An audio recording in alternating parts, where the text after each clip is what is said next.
Hello everybody and welcome back to another video. Today we're going to be checking out the Black Templars chapter, Warhammer 40k by the Templin Institute. Yes guys, I really enjoyed the last Templin Institute video we checked out. It was a while ago. It was on Cadia, I believe, the fall of Cadia. The planet fell before the guard did, if I remember correctly. That was a fantastic video. I really like the Templin Institute, the work that they do. They get the lore across in a very concise manner, and it's really interesting content, to be completely honest with you. I don't know why I haven't checked out more of them sooner, but I've been getting a lot of recommendations from this for this video. Maybe it's just one guy with his several spam accounts, I'm not too sure, but I guess we'll find out here today. But yes guys, yeah, Black Templars. We obviously have seen Hell's Reach. Recently we've seen the Faith, which involved the Black Templars as well, but I don't know a whole lot about their chapter specifically, I guess. I mean, I know what I've seen. I know that they're very devout in a sense to the Emperor. They are more faith orientated than most other chapters are, that's for sure. And I guess the way you guys, the way I understand it, they're a lot more xenophobic. They're a lot more space racist than the rest of them for some reason. You know what I mean? Well, not for some reason. There's good reason for it. And I believe that I think Rogel Dorn was their Primarch originally, right? Is that correct? Maybe I'm wrong. I'm pretty sure I recall that from the last videos we've seen. Rogel Dorn was like their Primarch, and then obviously once their Legion got divided, chapter-wise, Black Templars came to be. And I'm not too certain on the other chapters that there are, but I forget also. I'm trying to remember what the name of the fucking the Legion is. I can't recall it offhand. It's gonna probably tell me here, but remind me at least. But yeah guys, if you enjoyed the video, leave a like, subscribe for more content from me, and leave your recommendations of course down in the comments below. Yeah, we'll be streaming tonight, of course. We'll be doing that reaction stream, of course. Go sway that vote. You guys have a couple hours, of course, a few hours at this point before we start streaming. So yeah, if you want to throw your die in with that one, go for it. And yes, big thank you to all of our members, of course, all Hastati and our Principe Dagenhart. I appreciate you, sir. You guys inspire me to make more content for you guys every single day, of course. And with that guys, let's get right into the Black Templars chapter of Warhammer 40k by the Templin Institute.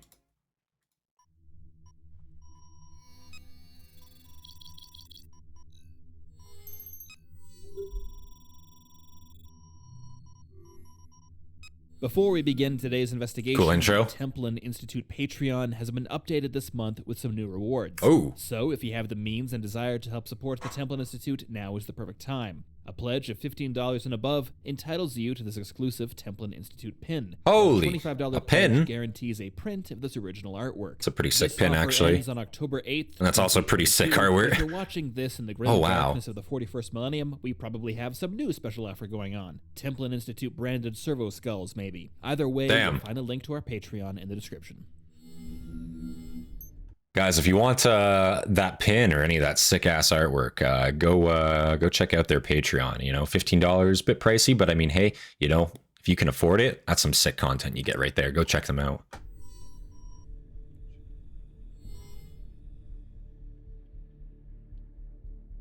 For 10,000 years, the Imperium of Man has withered in the shadow of the Great Crusade.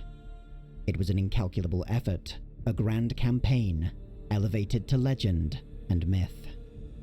The Great Crusade marked the brief but golden era in human history.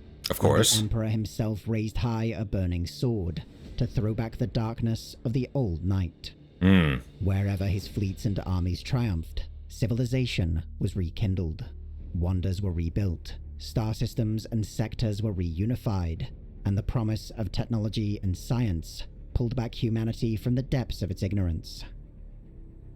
The Battle of Istvan V marked the official end of the Great Crusade and the start of the heresy that would tear down everything it had sought to achieve.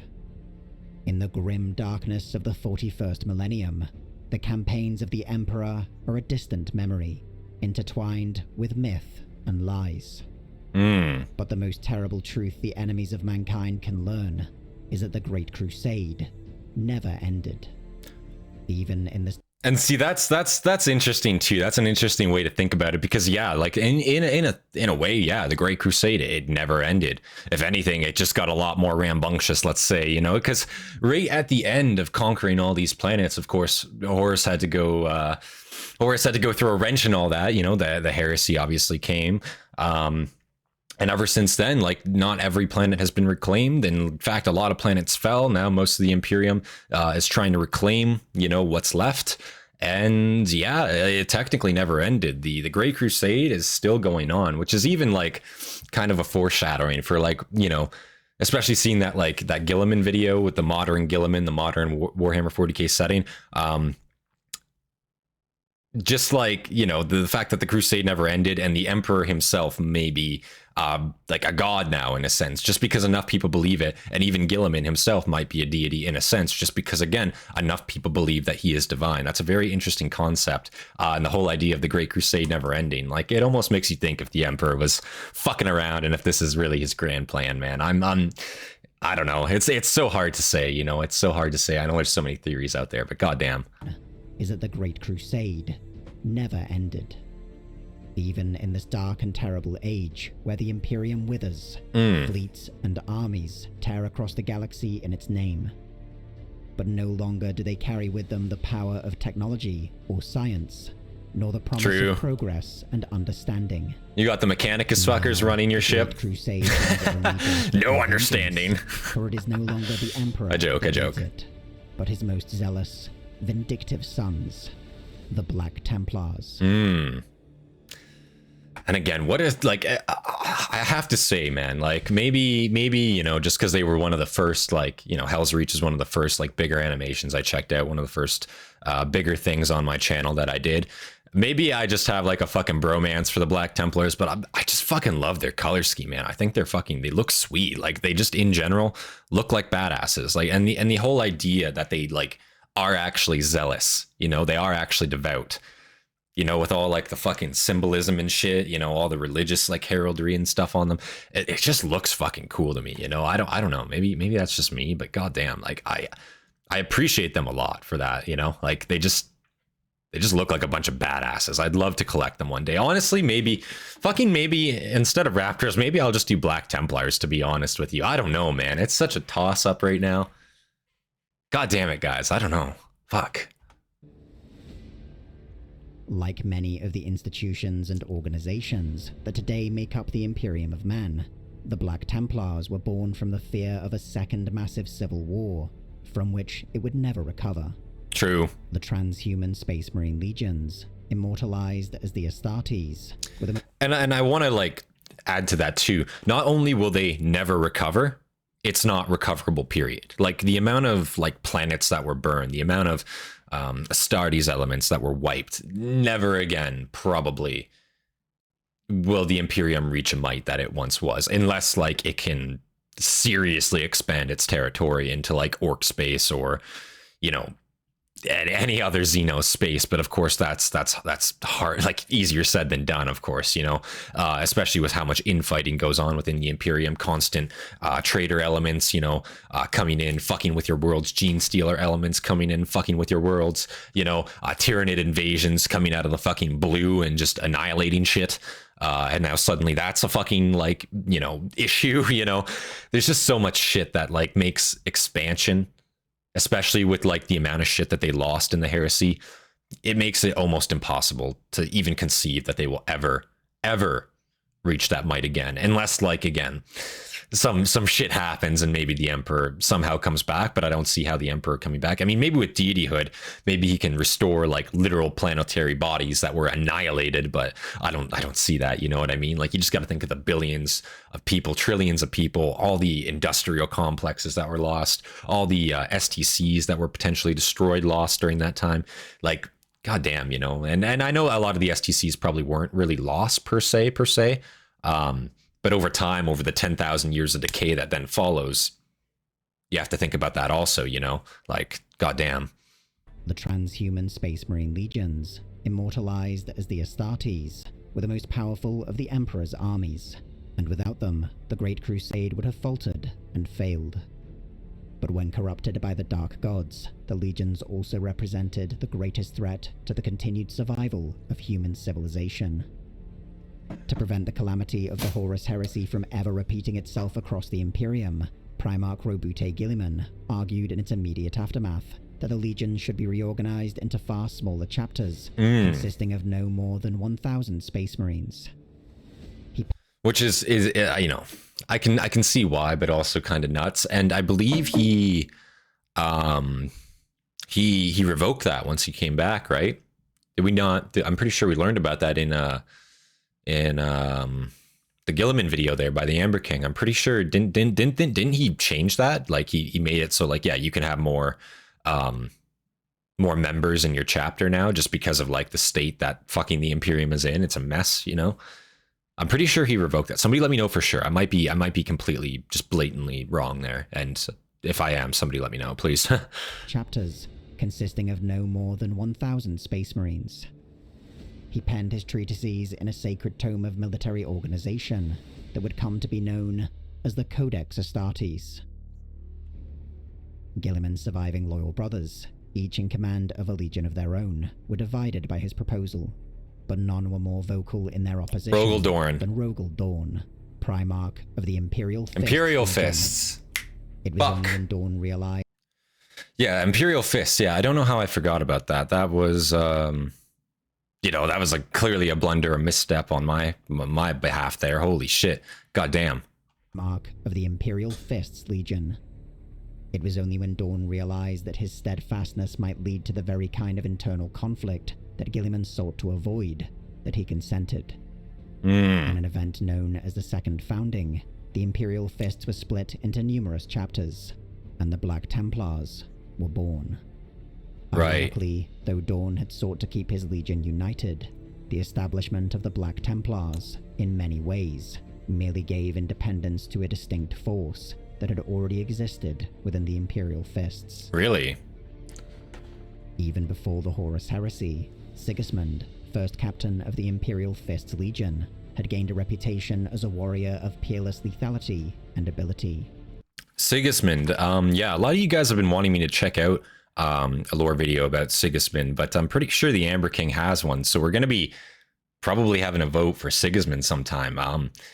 Yeah, so I didn't realize that the Black Temple, like, I didn't realize it was already kind of like a subsect within the Imperial Fist, you know, that already kind of took that a lot more seriously, perhaps. I mean, I'm sure we're going to learn a little bit more about it here, but goddamn, that's interesting. Had gained a reputation as a warrior of peerless lethality and ability. Only the Primarch surpassed his almost supernatural genius for dealing death to the enemies of mankind. Oh, damn. During the Siege of Terror, Sigismund was further elevated to the honorary position of Emperor's Champion, and the livery of the Imperial Fists that adorned his armor was painted over black to signal he represented the Emperor himself. But above all, Sigismund radiated a zealousness and fanaticism that attracted others of a similar mindset to his side. When the time came to appoint a chapter master for the nascent Black Templars, Sigismund was an obvious choice. He initiated as his first warriors those among the former Legion who shared his zealotry and determination.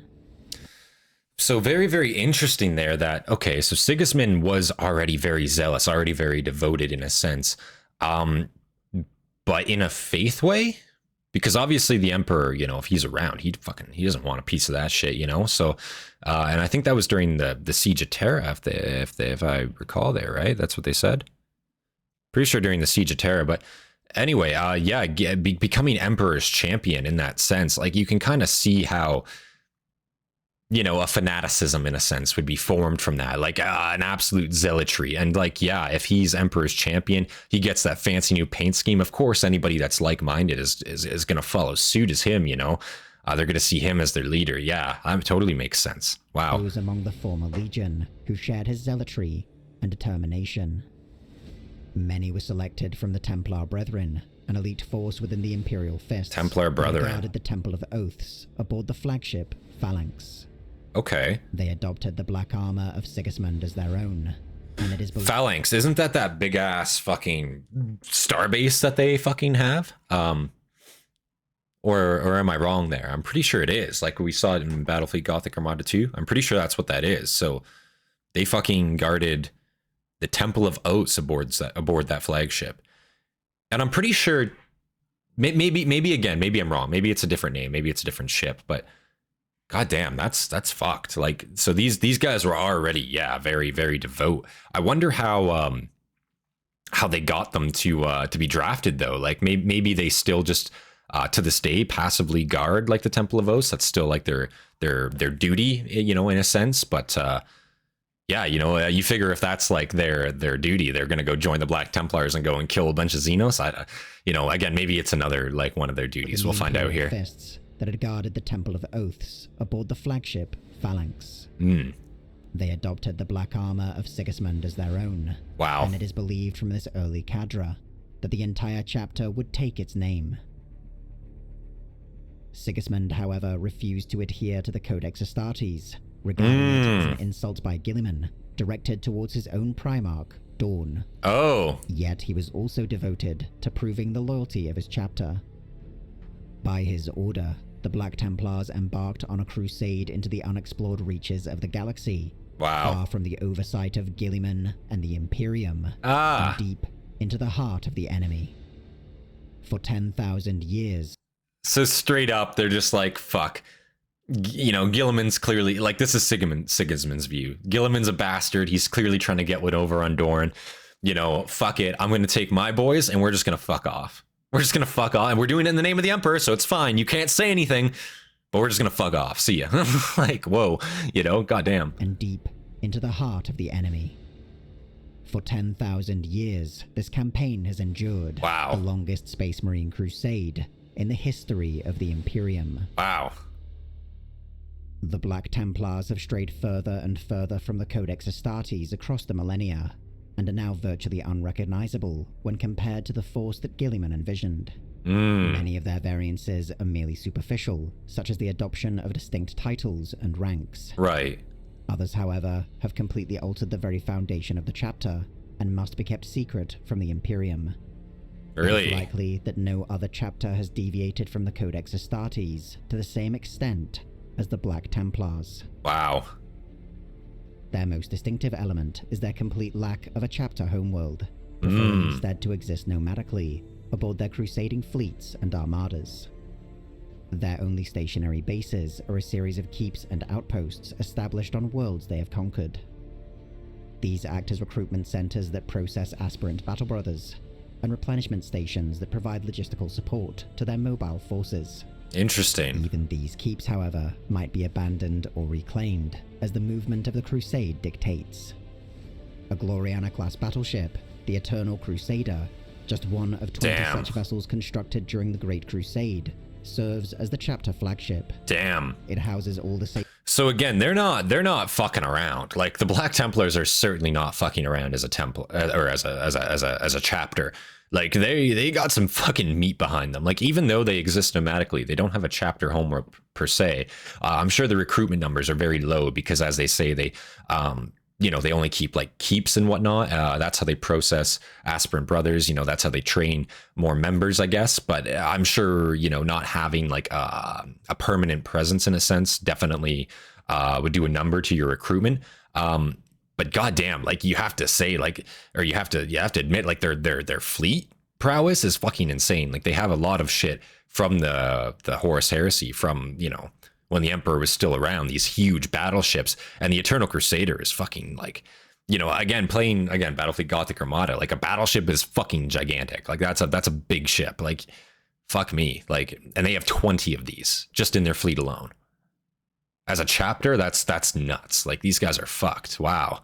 Not fucked bad, but like fucked good. Like, they're fucking strong. Holy shit. During the Great Crusade, serves as the chapter flagship. It houses all the sacred relics, chapels, and devotional places of the Black Templars, and acts as a de facto capital and fortress monastery. But the greatest secret of the Black Templars might be their exact disposition and fighting strength. The chapter is rumored to possess an unusually high number of Astartes. Really? Greatly exceeding not only the 1,000 warrior limit imposed by Guilliman, really, but perhaps even the legions of old. If true, this would make the Black Templars even the legions of old force within the Imperium by an enormous margin. So what I was thinking is, because they keep a low presence, maybe numbers will be low, but also I didn't consider the fact that, yeah, they fucked off to get away from Guilliman, to get rid of to get away from the Codex Astartes. Theoretically, they could have any number of these these semi-permanent keeps, outposts, or whatever have you, on any number of frontier worlds in a sense, drafting any number of people at any given time, right? And if they're not really, if they don't care to abide by the codex, then yeah, they could just like swell their numbers. They're not capped by anything in a sense. So over 10,000 years without a cap, yeah, absolutely. Okay, I wasn't thinking about it like that. I thought they were still like kind of still following the codex, but if they said fuck it, then yeah, absolutely.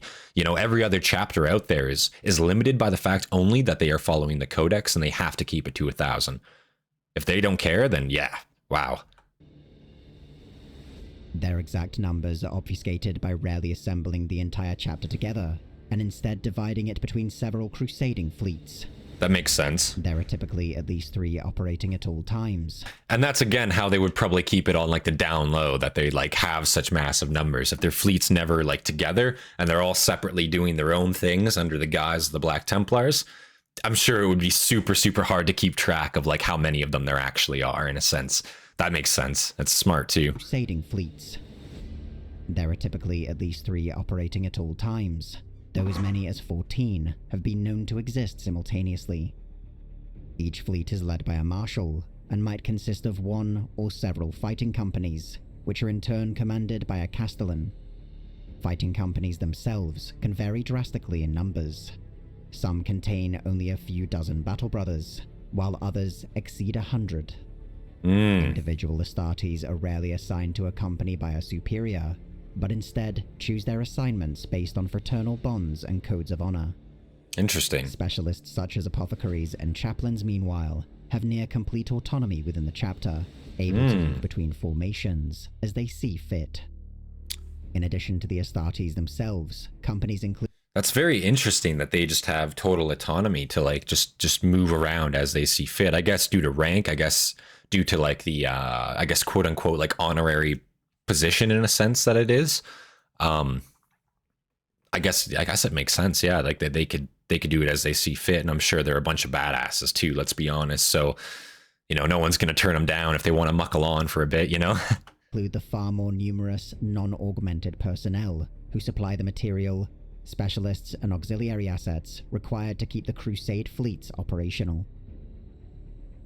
Even at the tactical level, the Black Templars have eschewed the rigid doctrine of the Codex Hastatis in favor of more flexible and ad hoc units. This is epitomized in the Crusader Squad, a unique merging of veteran Hastatis warriors with unproven new recruits. Okay. These form the mainstay of the chapter's armies, with most elite Crusader squads led by sword brethren. These are the greatest warriors within the chapter, spread amongst its many squads, rather than grouped together. So if I'm understanding that correctly, I just want to... Ad hoc units, this is epitomized in the Crusader Squad.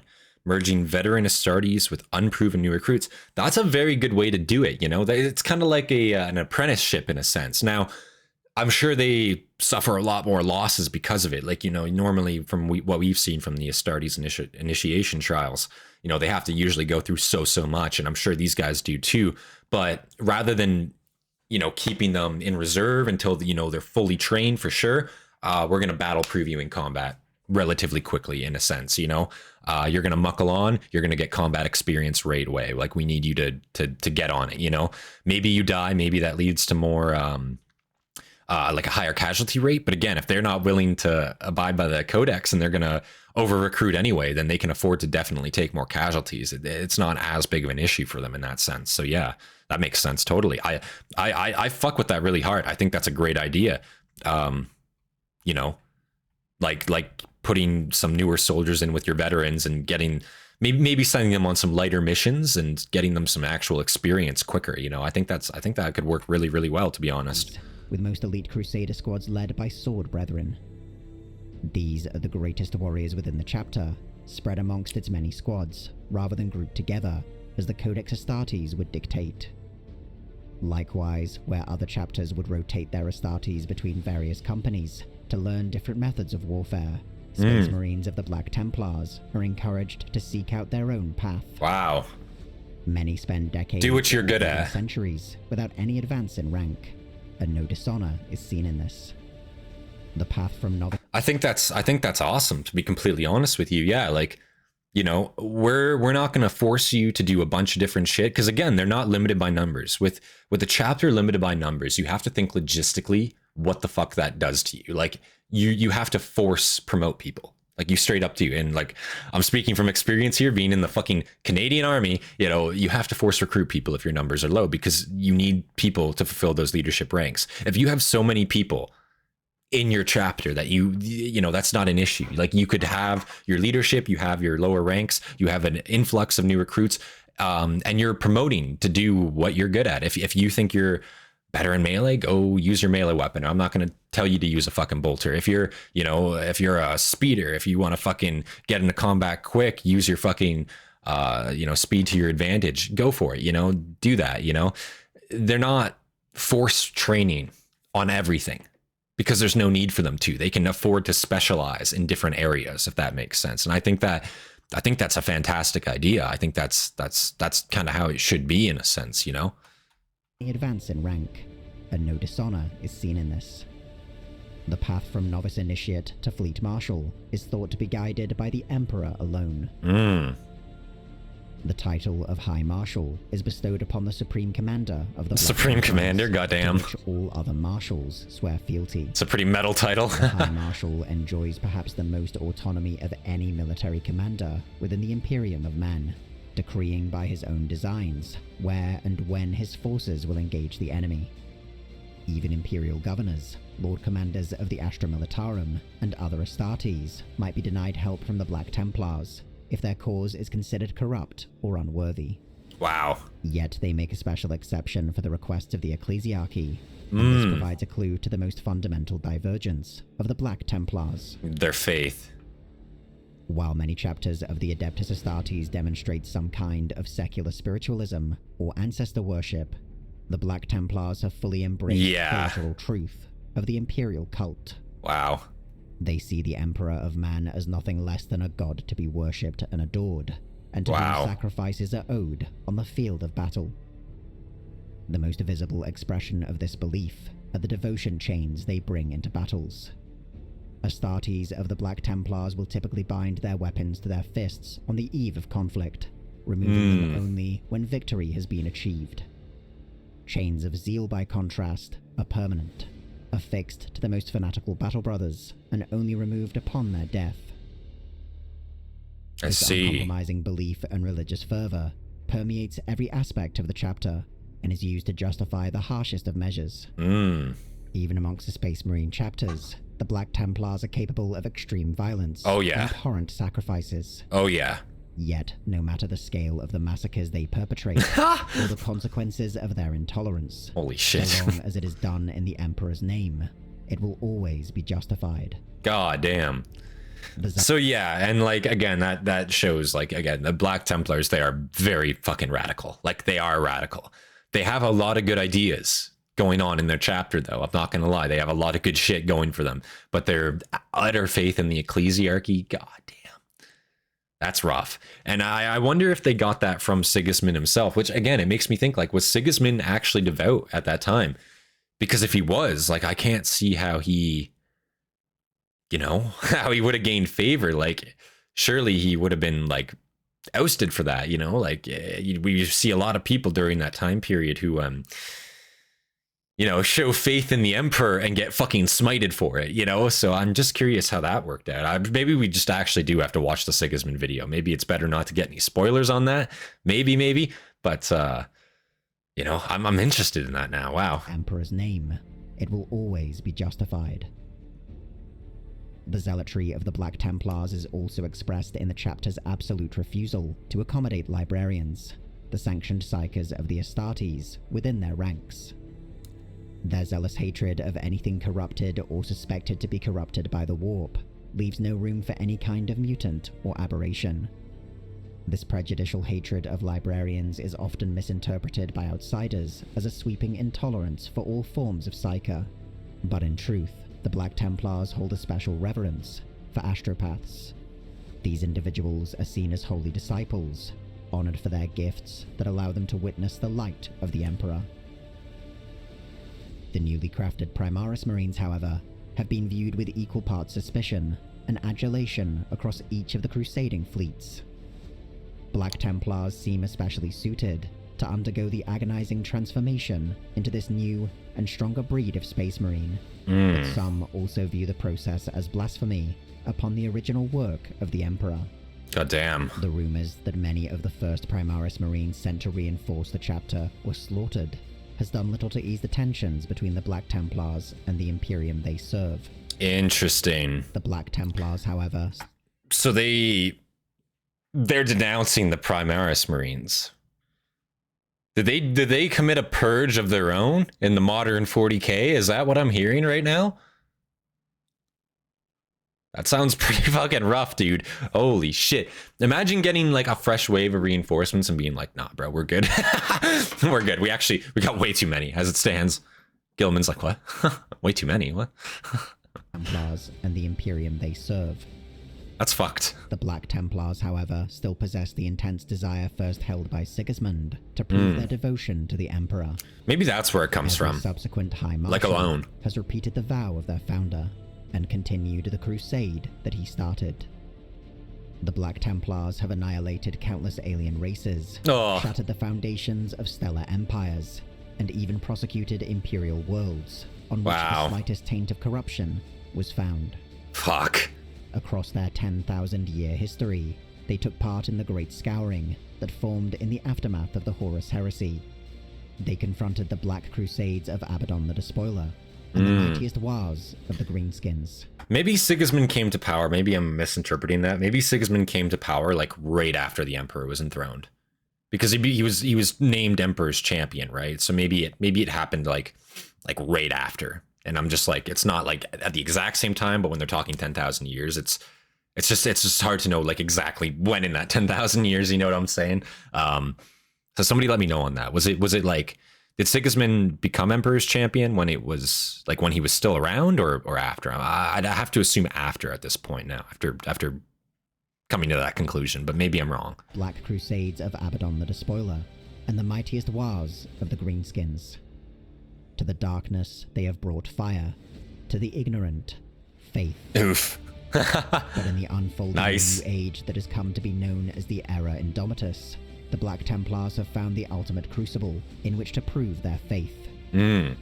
As the galaxy burns to the laughter of the dark gods, and the light of the Imperial faith lies gutted, the chapter has been reinvigorated. Long abandoned chapter keeps have been restored, and new ones raised on the burning rubble of traitor strongholds. Fresh crusades are being formed, and old ones reinforced. On 1,000 different battlefields, their righteous hatred and tireless intolerance drives them onwards. Damn. For the galaxy is beset by the alien, the mutant, the heretic, and the witch, and the Black Templars can suffer none to live. Fuck.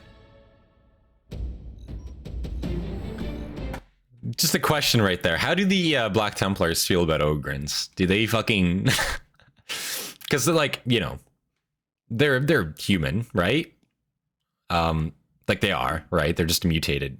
Exactly. Like they're different, right? Like that's what I'm like. How do they feel about them? I'm actually genuinely curious about that. How do they see like the subhuman races in a sense? Like, do they tolerate them, or are they like, no, you're a fucking mutant. Like, get the fuck out of here. You know what I mean? The Templin Institute investigates the nations, factions, and organizations of alternate worlds. If you've enjoyed this video and would like to join the Templin Institute, consider pledging to our Patreon page. Along with increased security access, you'll be able to vote in polls to determine future topics, get custom wallpaper every week, and receive some other exclusive rewards. Holy. Again, I gotta say, that Templin Institute merch, man, that looks really fucking good, I have to say. Wow, that was awesome, guys. That was an awesome video. The Black Templars chapter, Warhammer 40k by the Templin Institute. As always, guys, that was fucking amazing. This was the, I believe, second Templin Institute video we checked out on the channel, the first being Cadia, as I said before.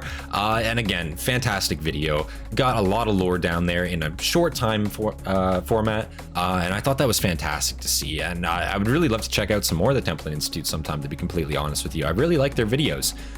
They're easy to follow, you know, they do it in a conducive way.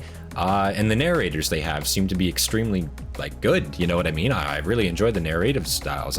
Seems to be a different person each video. I think in the Cadia video it was a female narrator, and this obviously was a male. But it's good that you get some diversity in narration there. I think that's awesome. So yeah, guys, if you guys enjoyed the video, leave a like, subscribe for more content from me, and leave your recommendations, of course, down in the comments below. Big shout out to all of our members, all of Hastati, and our Principe Dagenhart. I appreciate you, sir. You guys inspire me to make more content for you guys every single day, of course. And with that, guys, this has been Centurion, and I'll see you guys in the next one. Peace, guys.